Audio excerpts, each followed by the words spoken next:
आज 30 तारीख थी। पति को सैलरी मिलने वाली थी। जैसे ही पति घर पहुंचा, उसकी पत्नी ने एक मुस्कुराहट के साथ पूछा कि क्या आपको आज सैलरी मिल गई? तो पति ने कहा कि हाँ, ओवर टाइम किया था, उसके भी कुछ एक्स्ट्रा पैसे मुझे आज मिले हुए।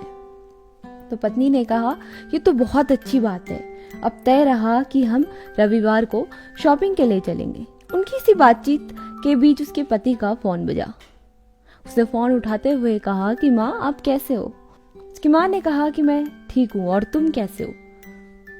तो उसके पति ने कहा कि मैं ठीक हूँ। उसकी माँ ने कहा कि बेटा, मुझे तुमसे एक छोटी सी मदद चाहिए, मुझे तुमसे 5,000 रुपये चाहिए। तो पति सारे काम अपनी पत्नी से पूछ के करता था। तो जब उसने अपनी पत्नी से पूछा कि मुझे माँ को देने के लिए 5,000 रुपये चाहिए, तो क्या मैं अपनी माँ को 5,000 रुपये दे दूं?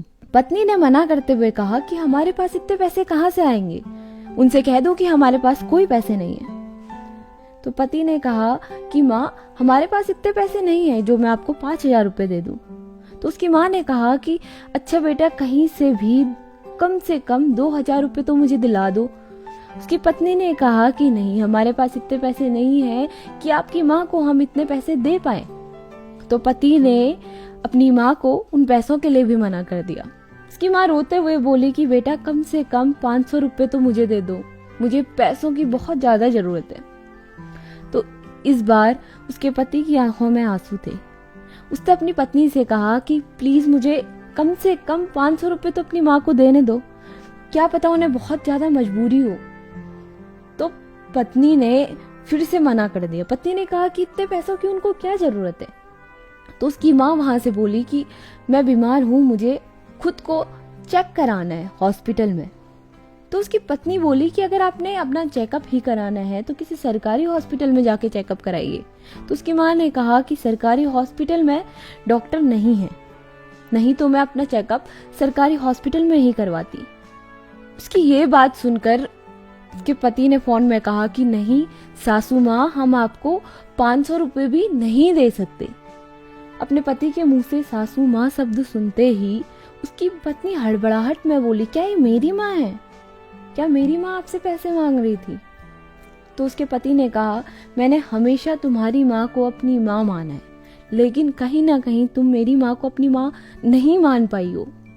उसने अपने पति से फोन छीनते हुए कहा कि माँ, आपकी तबीयत कैसे खराब हो गई? आप क्यों बीमार है? आपको पैसों की जरूरत कैसे पड़ गई? और मैं आपसे माफी मांगना चाहती हूँ कि मैंने अपने पति से कहा कि आप माँ को पैसे मत दो। तो उसकी माँ ने कहा कि बेटा, मैं तुम्हें कैसे माफ कर दूं? अगर तुमने एक माँ का दिल दुखाया होता तो मैं तुम्हें माफ कर देती, लेकिन तुमने तो 2-2 माँओं का दिल दुखाया है, मैं तुम्हें कैसे माफ कर दूं? कहते हैं कि माँ का कर्ज उतारना बहुत मुश्किल है। माँ का कर्ज खुद भगवान भी नहीं उतार पाते। कभी कभी लोग इतनी बड़ी गलतियां कर देते हैं जिसकी माफ़ी मिलना बहुत मुश्किल होता है। तो गाइस, यही थी मेरी आज की छोटी सी कहानी। आप सबको मेरी कहानी कैसी लगी मुझे कमेंट करके ज़रूर बताइएगा। अगर आपको कहानी अच्छी लगी तो इस वीडियो को लाइक कीजिए, शेयर कीजिए, कमेंट कीजिए। मिलते हैं आपसे अपनी अगली वीडियो में। तब तक के लिए गुड बाय, टेक केयर। इतनी गर्मी पड़ रही है तो चिड़ियाओं के लिए दाना और पानी ज़रूर रखें।